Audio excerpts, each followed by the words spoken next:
I asked him, I said, no, what happens if I want to pray? I'm praying, but I'm just not like feeling it. The khushu is not there. Like, I'm barely hanging on.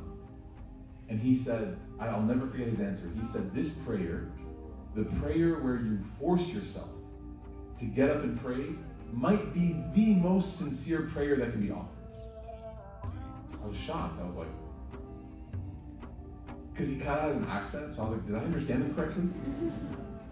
And then I go, Sheikh, I said, I think I misheard you, Sheikh. I said, did you just say it's sincere? And he goes, yes, of course. I said, Sheikh, I'm not understanding.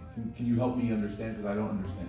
He said, to get up and pray when you don't feel any motivation to pray is truly worshiping Allah. It's the truth.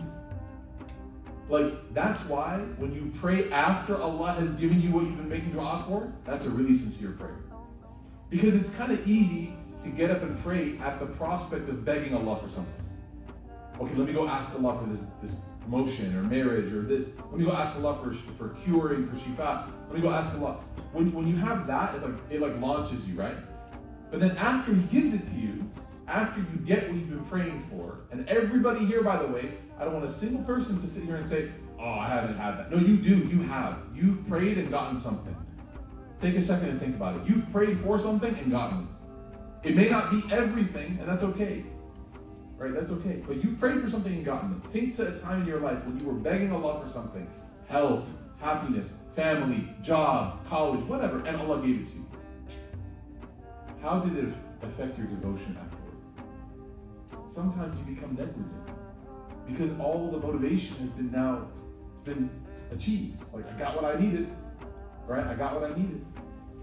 So one of my teachers, Sheikh Akram, he said, when you get up and pray, in the absence of that motivation, you are worshiping Allah. He said, we don't worship feelings, we worship Allah. You don't worship your feeling. You don't say, okay, I feel like I want to pray, I'm going to pray. No, he goes, you worship Allah. You pray even if you have no motivation to pray. You get up and make wudu. The water is cold, right? There's people, you're in public, it's not comfortable, it's not ideal, the carpet smells, right? You do it.